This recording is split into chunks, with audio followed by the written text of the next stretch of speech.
हो गया स्टार्ट। चलिए देखिए इधर पिछले क्लास में हम लोग अनेक बिंदु आवेश के कारण किसी एक बिंदु पर तीव्रता निकालने के लिए सूत्र हम लोग देख रहे थे। तो मान लीजिए कि हमारे पास कोई एक बिंदु आवेश है और इस स्थान पर अनेक बिंदु आवेशों के कारण आपसे विद्युत क्षेत्र का तीव्रता पूछा गया। बात नहीं समझिए। तो यहां से जगह का नाम P ले लेते हैं। इसी जगह पर हमको क्या निकालना है? तीव्रता। किसके कारण? तो इन सभी के कारण। तो यहां से यहां तक का दूरी R1 हो जाएगा बालक। ये आपका R2, R3, R4 और Rn।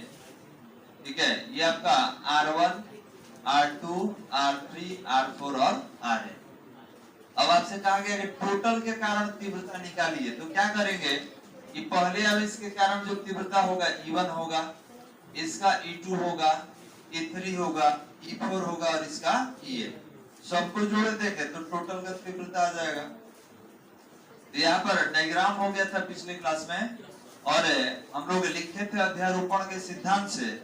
और अध्यारोपण के सिद्धांत से क्या लिखे थे तो ध्यान देंगे, लिखा गया था कि E जो है ये E1 प्लस E2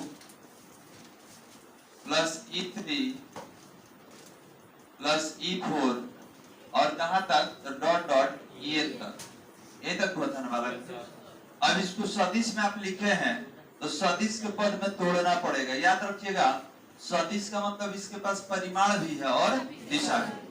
तो यहाँ तक हो चुका था। इसके अगले स्टेप में देखिए, इसको हल करेंगे हम। तो यहाँ पर लिखना होगा कि वेक्टर E बराबर पहला के लिए 1/4 pi epsilon not, 1/4 pi epsilon not और आवेश बटा में दूरी का स्क्वायर। तो आवेश कितना है आपका? Q1 और दूरी कितना है बालक? तो R1 है, R1 का स्क्वायर। और याद रखेंगे E केवल परिमाण दे रहा है। यहाँ पर अगर आप लिखेंगे तो R1 कैप, क्योंकि ये दिशा देगा। जब तीर नहीं देते, याद रखिए कि जब ये तीर नहीं देते तो ये नहीं लिखा था, इसको हटा देते। तीर नहीं होता तो इसको हटा देते तो इतना ही होता। लेकिन एरो देने का मतलब ये है कि आप परिमाण के साथ साथ दिशा भी पूछ रहे हैं। तो याद रखेंगे कि E जो है परिमाण को व्यक्त करेगा और ये दिशा को व्यक्त करेगा। अभी एक के लिए है, पहला के लिए E1 के लिए था। E2 के लिए अगर लिखना हो तो 1/4 पाई एप्सिलॉन नॉट। दूसरा आवेश कौन था? Q2 और इसका दूरी हो जाएगा R2 स्क्वायर। E2 इकाई सदिश कितना? R2। इसी तरीके से आगे कंटिन्यू करेंगे। 1/4 पाई एप्सिलॉन नॉट कितना? आवेश Q3 अपॉन R3 का स्क्वायर इनटू R3 कैप।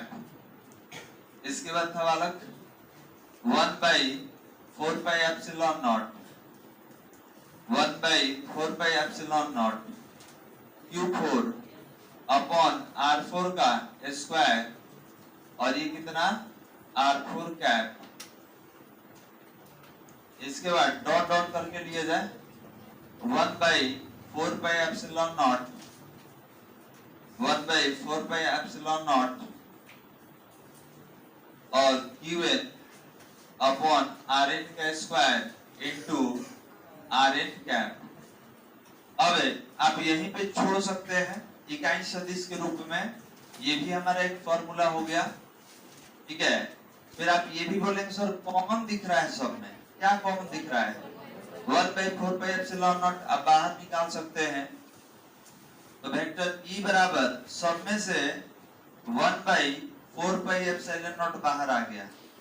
तो बताइए इसमें से अगर ये बाहर निकल जाए तो E तो बच जाएगा आपका, ये बाहर चलाएगा तो ये हो जाएगा Q1 अपॉन R1 का square into R1 cap plus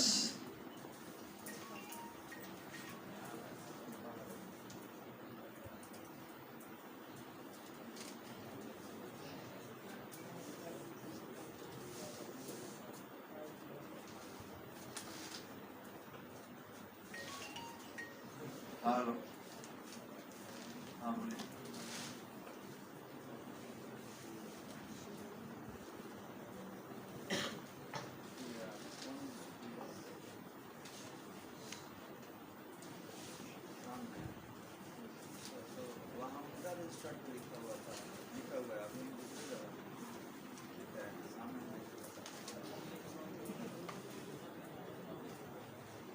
अच्छा भेजे ना, आ गया होगा क्लास में, क्लास में पढ़ा रहे हैं। ठीक है।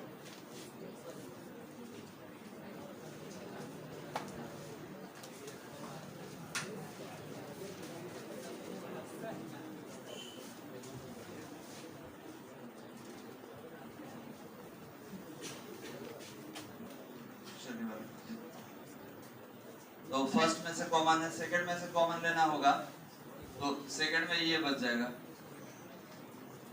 ये हो जाएगा Q2 upon R2 square into R2 cap, Q3 upon R3 square into R3 cap, 4 वाला Q4 upon R4 square into R4 cap, n वाला लास्ट वाला तो Qn upon Rn square into Rn cap.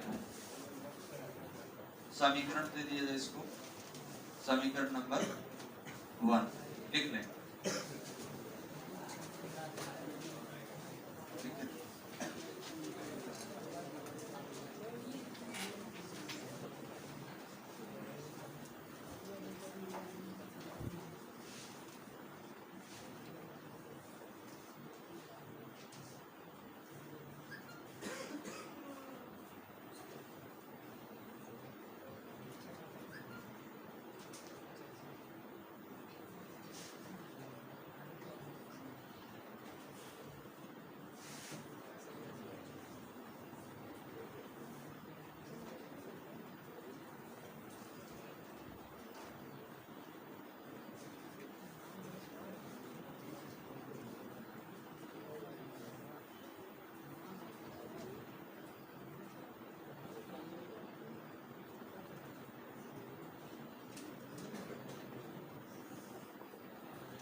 हो गया बालक,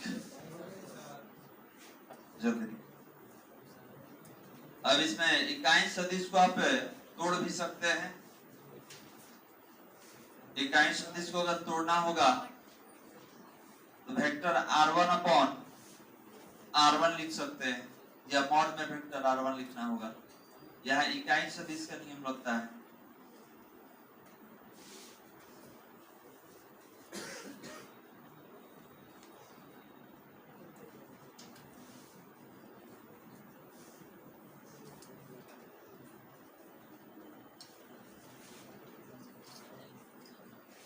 हो गया वाला, इतना धीरे धीरे लिखना है।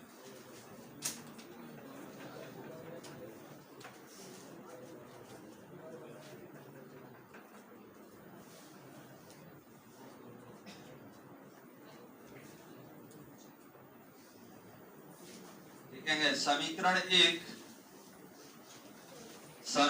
1 अनेक बिंदु आवेशों के कारण, समीकरण 1 अनेक बिंदु आवेशों के कारण, अनेक बिंदु आवेशों के कारण किसी एक बिंदु पर, अनेक बिंदु आवेशों के कारण किसी एक बिंदु पर, किसी एक बिंदु पर किसी एक बिंदु पर विद्युतीय क्षेत्र की तीव्रता का किसी एक बिंदु पर विद्युतीय क्षेत्र की तीव्रता का आवश्यक व्यंजक है। किसी एक बिंदु पर विद्युतीय क्षेत्र की तीव्रता का आवश्यक व्यंजक है। किसी एक बिंदु पर विद्युतीय क्षेत्र की तीव्रता का आवश्यक व्यंजक है। ओके बालक, अब देखिए इसमें से एक का कैप हटा के बता दे रहे हैं। ऑलरेडी ये पीछे पढ़ाया जा चुका है, एक हटा के बता दे रहे हैं। यदि लिखा हुआ है E1 बराबर 1/4πε0 और Q1 अपॉन R1 का स्क्वायर इंटू R1 कैप। देखिए बालक, एक का हटा के बता दे रहे हैं। तो ये R1 कैप कैसे हटेगा? तो वेक्टर R1 अब हटा में वेक्टर मॉड R1। तो आपको मालूम है कि जो सदिश मॉड से बाहर निकलेगा तो परिमाण निकलता है। ये हो जाएगा वेक्टर R1 बटा में R। अब ये कितना हो जाएगा? तो E1 बराबर 1/4πε0। अब इसको कैसे हटाइएगा? तो देखिए यहाँ बगल में ये हो जाएगा Q1 अपॉन R1 स्क्वायर और इसको हटा रहे हैं बालक। ये हो जाएगा वेक्टर R1 बटा में R1। तब E1 बराबर कितना हो गया? 1/4πε0 Q1 अपॉन, देखिए R स्क्वायर पहले से है, एक और बगल में आ गया तो R1 Q और ये कितना वेक्टर R1। कोई दिक्कत? तो अगर अगला स्टेप में तोड़ना होगा कि सर इसको और तोड़ दिया जाए, तो और तोड़िएगा तो यही मिलेगा। ठीक है, तो इसमें भी ये कॉमन आ जाएगा बाहर, तो अंदर ये सारा मिलेगा। तो याद रखिएगा जब कैप हटाइएगा तो नीचे वाला स्क्वायर किसमें कन्वर्ट हो जाएगा? Q में कन्वर्ट हो जाएगा। तो इसमें ये परिमाण बताएगा, ये क्या बताएगा? दिशा बताएगा। चलिए, तो ये यहाँ तक हम लोग नहीं पहुंचे, ये केवल आपको बता दिया गया है क्योंकि इकाई सदिश है, इसी में ही सब है। ठीक है, ये पीछे बताया गया था बल के साथ, बल में ये यूज कर चुके हैं। चलिए, यहाँ तक हो गया ना बालक? अब एक क्वेश्चन बनाइए और देखा जाए कि इसका यूज कैसे करना है।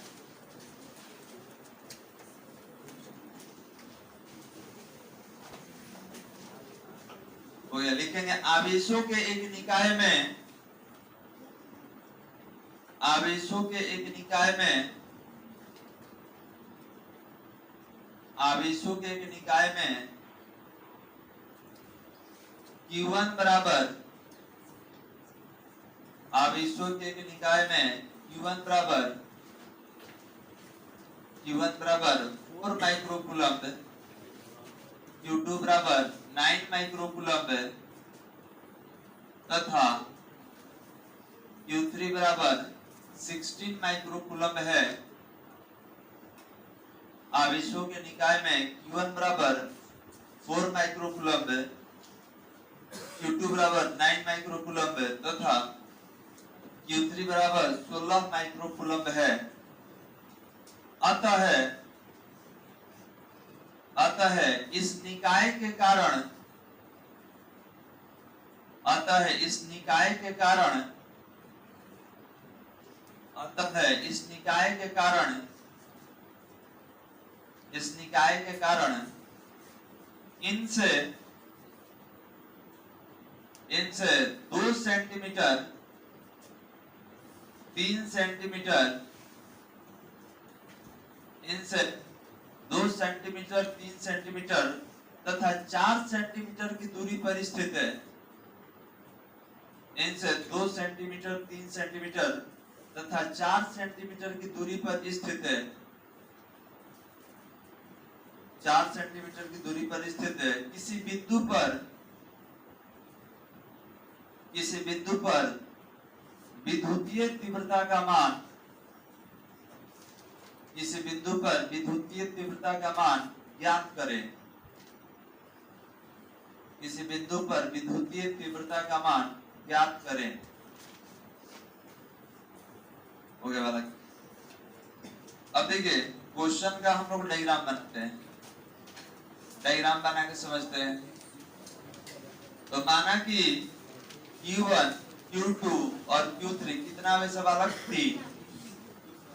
ठीक है, 3 आवेश है। और तीनों से कुछ दूरी पर, बात नहीं, तीनों से कुछ दूरी पर ये दूरी R1 ले लेते हैं। ये कह रहा है कि 2 सेंटीमीटर है। R2 कितना कहा? 3 सेंटीमीटर। और R3 कितना है? 4 सेंटीमीटर। यही ना दिया है। अभी तीनों के कारण यहाँ पे आपको तीव्रता निकालना है, ध्यान देंगे। तो तीनों का दूरी भी अलग है, ध्यान देंगे। तीनों का दूरी भी अलग है, तीनों का आवेश भी अलग है। तो यहाँ पर Q1 कितना दिया हुआ है? इवेंट डाटा में Q1 कितना है? 4 माइक्रोकूलम। तो माइक्रो हटा लीजिए, माइक्रो कैसे हटाइएगा? 10 के पावर -6 से। इसके बाद Q2 है वाला 9 माइक्रोकूलम, माइक्रो हटा लीजिए 10 के पावर -6 से। इसके बाद Q3 है 16 है 16 माइक्रोकूलम। तो 16 into 10 to the power -6 coulomb हो गया। और यहाँ पर दूरी भी है, दूरी ध्यान देंगे। R1 है, ये कितना है? 2 सेंटीमीटर। सेंटीमीटर को मीटर में बदलने का तरीका 100 से भाग दीजिएगा। तो 100 से भाग दीजिएगा तो 2 × 10 के पावर -2 मीटर हो जाएगा। R2 भी दिया हुआ है, R2 बताइए कितना है? 3 सेंटीमीटर। तो मीटर में बदलेंगे तो 3 × 10 के पावर -2 मीटर। चलिए R3 है, R3 कितना है? 4 सेंटीमीटर। मीटर में बदलिए 4 × 10 के पावर -2 मीटर। कन्वर्ट हो गया बालक। अब सबके कारण तीव्रता निकालना है। यहाँ लिखेंगे अध्यारोपण के सिद्धांत से, अध्यारोपण के सिद्धांत से। किनको समझ में नहीं आया बालक? बताइए। बोला लायक काम नहीं किया ना, मुझे तो कुछ बना बोला तारा लायक क्या है? बोला पैसा नहीं खाता लेगा, जमा करो पैसा, पेमेंट यूज पर ऐसी तरह नहीं कभी। अध्यारोपण के सिद्धांत से तो ध्यान देंगे, अभी अध्यारोपण का सिद्धांत हम लोग पढ़े हैं कि अगर कहीं तीव्रता निकालना है और जितना आवेश दिया हुआ है सबके कारण, तो अगर पहले आवेश के कारण तीव्रता होगा तो इसका नाम क्या होगा? E1। दूसरे आवेश के कारण तीव्रता कितना होगा? E2। तीसरे आवेश के कारण तीव्रता कितना होगा? E3। अब सबका फॉर्मूला यूज कर लीजिए। E बराबर 1/4 पाई एप्सिलॉन नॉट और Q1 बटा R1 स्क्वायर। क्लियर है बालक? पहला का है। अच्छा ये बताइए कि 1/4 पाई एप्सिलॉन नॉट तो सब में आएगा, पहला दूसरा तीसरा 3 लिखना है तो सब में लिखेंगे। तो इससे बेहतर है आप क्या कर लीजिए, कॉमन निकाल लीजिए। तो अब दूसरा के लिए कितना होगा? Q2 अपॉन R2 का स्क्वायर। और तीसरा के लिए कितना होगा? Q3 अपॉन R3 का स्क्वायर। कितना क्लियर है? पहला दूसरा तीसरा, पहला का टोटल फार्मूला हो गया, ठीक है। 1/4 पाई एप्सिलॉन नॉट तीनों में आएगा। तो तीनों से अगर बाहर ले लीजिएगा तो पहला के लिए Q1 अपॉन R1 स्क्वायर, दूसरा के लिए Q2 अपॉन R2 स्क्वायर, तीसरा के लिए Q3 अपॉन R3 स्क्वायर। अब फार्मूले में रखना होगा। ये बताइए ये 1/4 पाई एप्सिलॉन नॉट का वैल्यू कितना होता है? 9 × 10⁹ होता है। अब ब्रैकेट में था Q1 बटा R1 स्क्वायर। Q1 कितना था आपका? देखिए यहाँ पर Q1 दिया हुआ है 4 × 10⁻⁻⁶। R1 पूछेंगे तो कितना? 2 × 10⁻²। तो यहाँ पर Q1 हो गया 4 × 10⁻⁻⁶ और R1 स्क्वायर है 2 × 10⁻²का बालक स्क्वायर। प्लस दूसरा आवेश बताइए कितना था? 9 माइक्रोकूलम।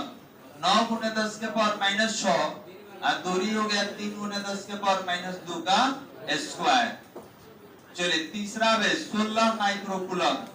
16 × 10⁻⁻⁶ दूरी 4 है, 4 × 10⁻² का स्क्वायर। अब यहाँ पर स्क्वायर करा के देखिए तो E बराबर 9 × 10⁹ और यहाँ देखा जाए 4 गुने 10 के पावर माइनस 6, 2 का स्क्वायर कर दीजिए 4, और 10 के पावर माइनस 2 का स्क्वायर कीजिए तो माइनस 4।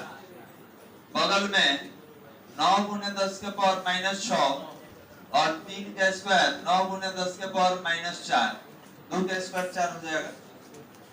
चलिए 16 गुने 10 के पावर माइनस 6 और 4 का स्क्वायर 16 गुने 10 के पावर माइनस 4, कैंसिल करा दीजिए। देखिए 4 से 4, 9 से 9, 16 से 16 हो गया। अब 10 वाला कैंसिल करा रहे हैं, 4 है और 6 है तो 10 के पावर माइनस 2, क्योंकि 6 में से 2 कैंसिल होगा तो 2 बच जाएगा। यहाँ भी ध्यान देंगे बालक, ये 6 है 4 है तो कितना 10 के पावर माइनस 2, यहाँ भी 4 है 6 है तो 10 के पावर माइनस 2। अब कितना होगा रिजल्ट, ये हो जाएगा E बराबर 9 गुने 10 के पावर 9 ब्रैकेट में 10 के पावर माइनस 2, 10 के पावर माइनस 2, 10 के पावर माइनस 2, तीनों को जोड़िएगा कितना हो जाएगा,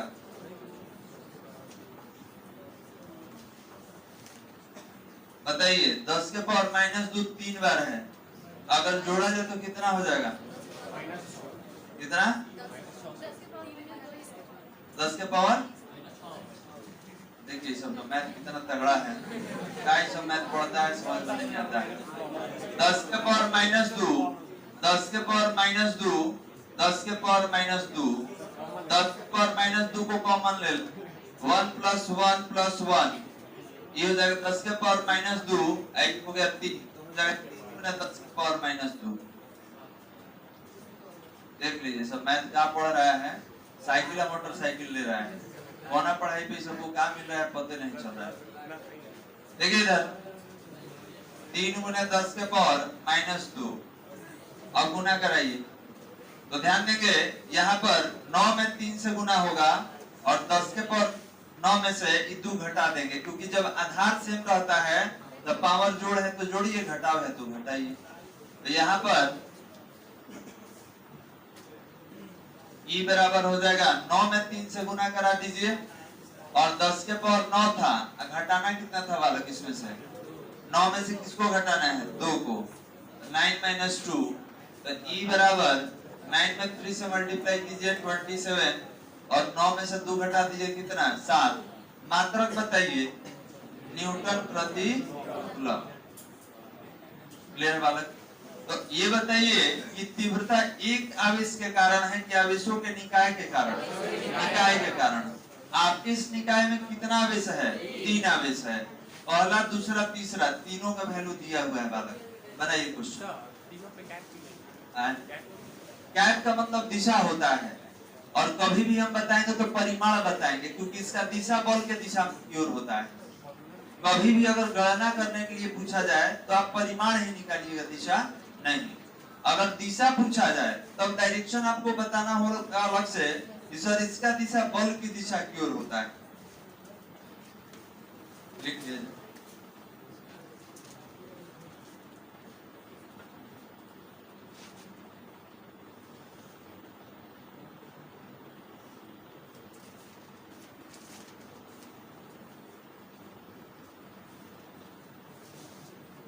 तो हम लोग एक पेज छोड़े थे और वो कंप्लीट हो गया।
गया बालक?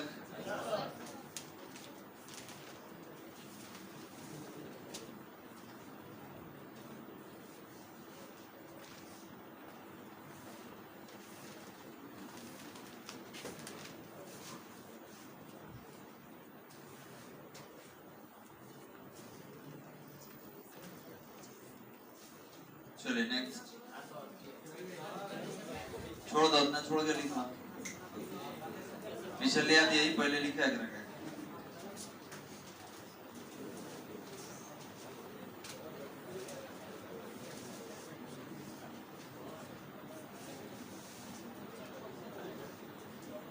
अब देखिए, इसमें किसी का अगर कोई परेशानी है तो समझिए कि आपका मैथ गड़बड़ है।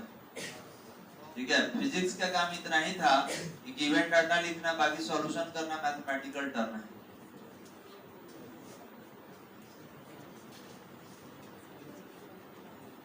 सब कमजोरी बता क्या है कि साइंस ले रहा है।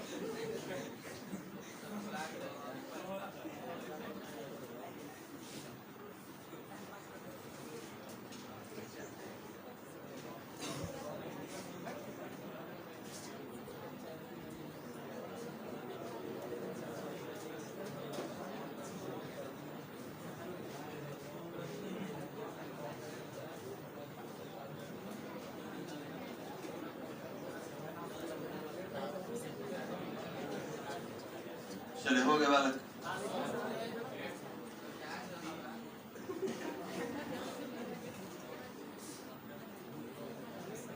रिकॉर्डिंग चला था ना, था तेरा कोई जी आके पढ़ा दिया जी।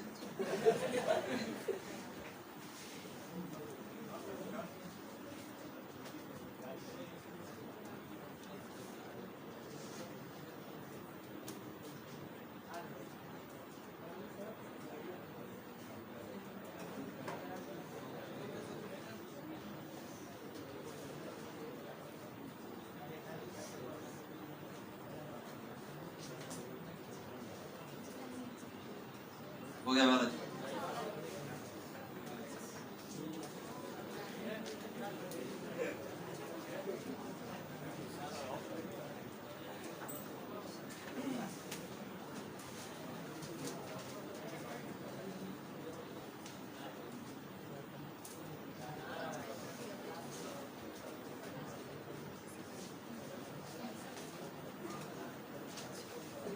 हो गया बालक? चलिए, जिनमें छूटा था शुरू वाला देख लीजिए, और यहाँ से आगे अब पढ़ाई में कंटिन्यू करेंगे। जहाँ तक कल हो चुका है वहां से आगे चलेंगे हम लोग। अब कल क्या पढ़ाए थे पहले देख लीजिए, बता दे रहे हैं। कल विद्युत बल रेखा, ये क्षेत्र रेखा के बारे में बताया गया था, और इसके बाद विद्युतीय द्विध्रुव और विद्युतीय द्विध्रुव आघूर्ण, 3 टॉपिक कल बताया गया था।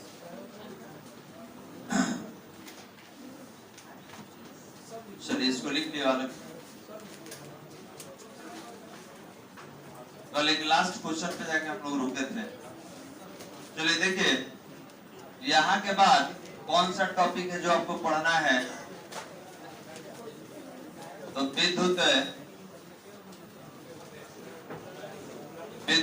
क्षेत्र रेखाएं,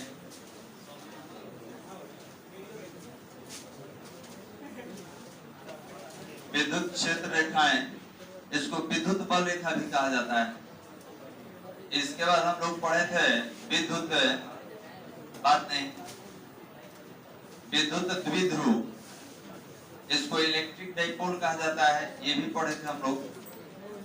और इसके बाद बताया गया था विद्युत द्विध्रुव, विद्युत द्विध्रुव आघूर्ण, यही बताया गया था। तो 1 2 3 टॉपिक कल बताए थे। जो नहीं आए होंगे, हम ग्रुप में वीडियो डाल दिए हैं, आप देख लीजिएगा। ये 3 टॉपिक बताया गया था, और इसी का क्वेश्चन हम लोग बना रहे थे। तो एक क्वेश्चन हुआ था पिछले क्लास में, ठीक है। दूसरा क्वेश्चन से कंटिन्यू करेंगे। जो नहीं पढ़े होंगे, ये तीनों छूटा होगा, ये तीनों का वीडियो ग्रुप में डाल दिया जाएगा। आप तीनों टॉपिक देख लीजिएगा और लिख लीजिएगा। चलिए क्वेश्चन लिखा जाए। क्वेश्चन नंबर 2, एक क्वेश्चन बताया गया था क्लास में, एक क्वेश्चन सॉल्व किए थे, उसमें नोट वगैरह लिखे थे बालक। चलिए तो एक क्वेश्चन सॉल्व करेंगे, इसके बाद एक और नोट बता दिया जाएगा। लिखेंगे क्वेश्चन 2 गुने 10 के पावर माइनस 7 कूलम्ब है। क्वेश्चन लिखेंगे बालक 2 गुने 10 के पावर माइनस 7 कूलम्ब है। परिमाण के दो आवेश, परिमाण के दो आवेश अलग अलग है, अलग अलग बिंदुओं पर, दो आवेश अलग अलग बिंदुओं पर स्थित हैं, अलग अलग बिंदुओं पर स्थित हैं, जिनका नियामक, अलग अलग बिंदुओं पर स्थित हैं, जिनका नियामक a बराबर 0,0, माइनस 10 सेंटीमीटर है, 0,0 माइनस 10 सेंटीमीटर, तथा b बराबर 0,0 प्लस 10 सेंटीमीटर है। a बराबर 0,0 माइनस 10 सेंटीमीटर तथा b बराबर 0,0 10 सेंटीमीटर प्लस में है। अतः विद्युत द्विध्रुव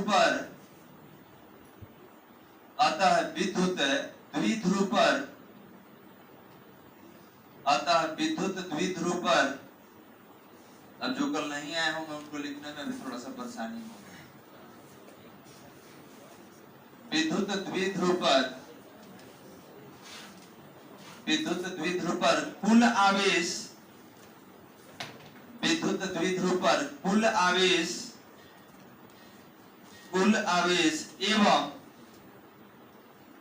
एवं विद्युतीय द्विध्रुव आघूर्ण की कुल आवेश एवं विद्युतीय द्विध्रुव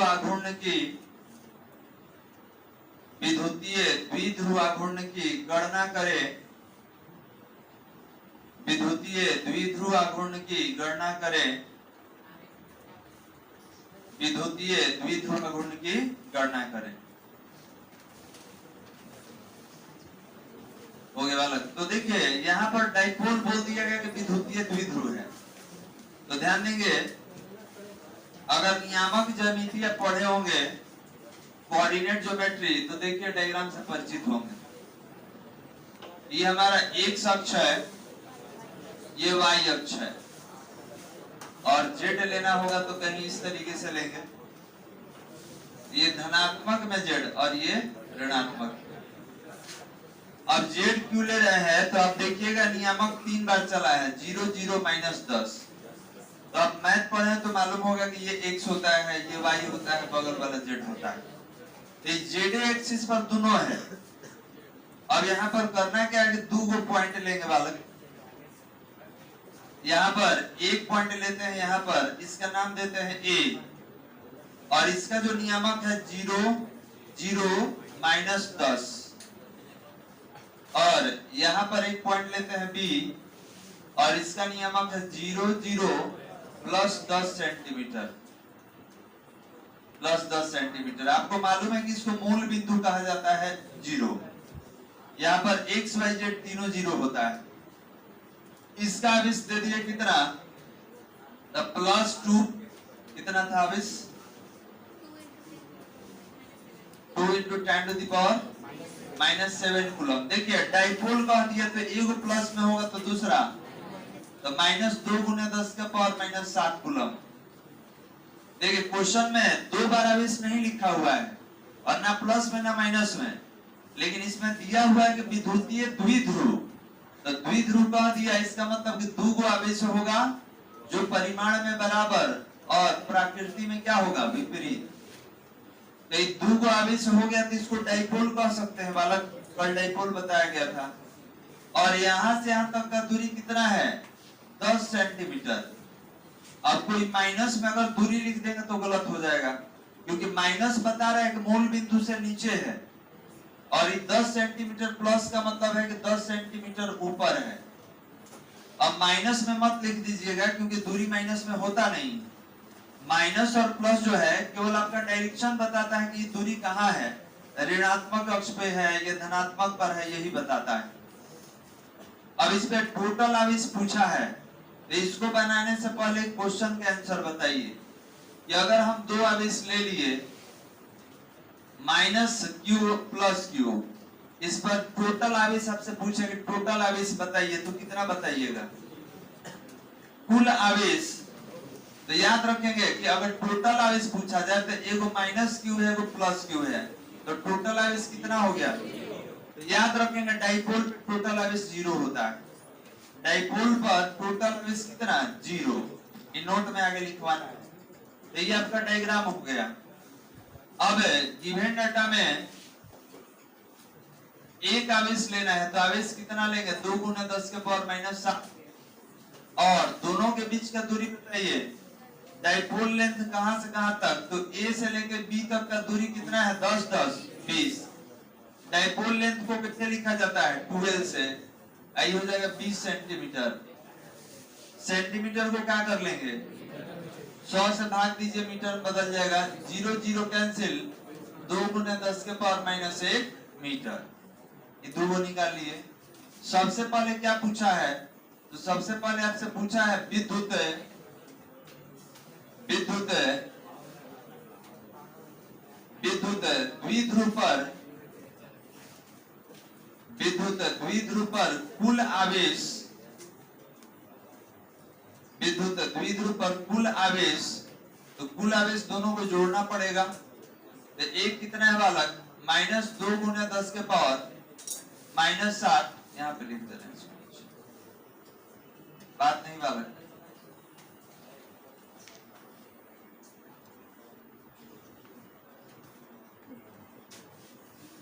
टोटल आवेश तो माइनस 2 गुना 10 के पावर माइनस 7 प्लस 2 गुना 10 के पावर माइनस 7। देखिए इधर एक माइनस में है, दूसरा प्लस में है, ये दोनों को जोड़िएगा तो क्या हो जाएगा? कैंसिल।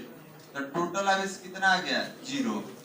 और याद रखिएगा कि विद्युत द्विध्रुव पर हमेशा टोटल आवेश क्या होता है? 0 ही होता है। तो एक निकाल लिए। दूसरा आपसे पूछा हुआ है विद्युत द्विध्रुव आघूर्ण। दूसरा है विद्युत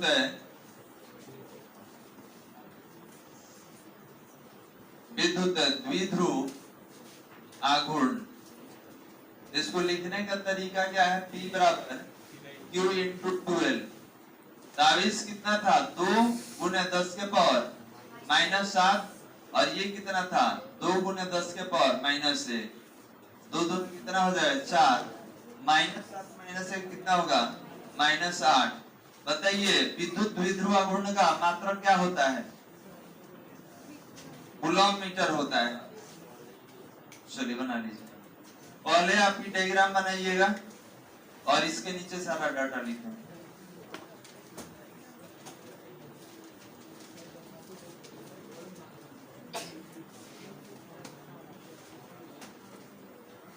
पहले डायग्राम बनाना होगा। और कैसे मालूम चला कि तीसरा अक्ष है? तो आप अगर गणित पढ़े तो जानकारी होगा कि पहले x देता है, उसके बाद y और लास्ट में z। एक -10 था, एक +10 था, और तीनों z पर ही था। इसलिए इसका जो डायग्राम बनेगा वो z अक्ष पे ही बनेगा।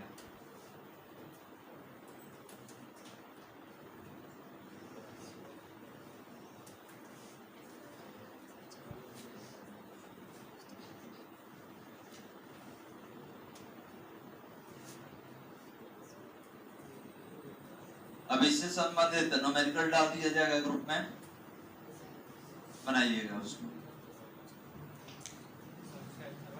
और बहुत आदमी क्या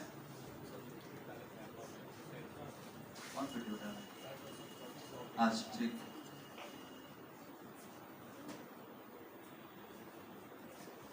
बहुत आदमी क्लास गैप कर रहे हैं संडे वाला, तो याद रखिएगा संडे को ज्यादा पढ़ाई हो जा रहा है।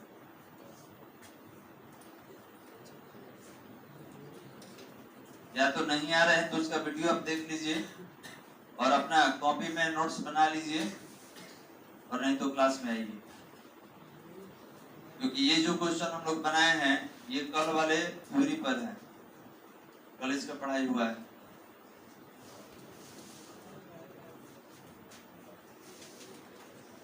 और सारा क्वेश्चन इससे संबंधित आज हम डाल देंगे ग्रुप में, ध्यान से उसको देखिएगा। अब बहुत बोला कि सर पुराना वीडियो है, जरा पुराना नया से मतलब आगे पढ़ला से मतलब।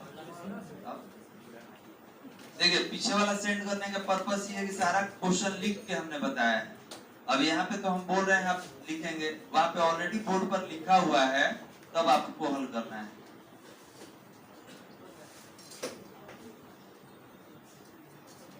क्योंकि पीछे वाला बताएंगे तो समय लगेगा, ठीक है। तो आप उसको घर पे देख लीजिए, सही तरीके से क्वेश्चन बना लीजिए, उसके बाद अगर कोई परेशानी हो तो आगे पूछ सकते हैं।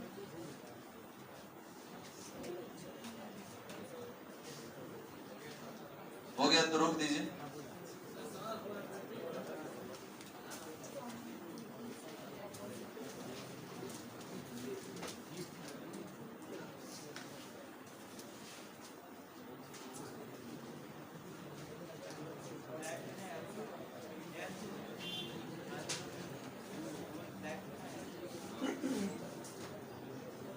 हो गया, बालक सॉल्व कर लिया।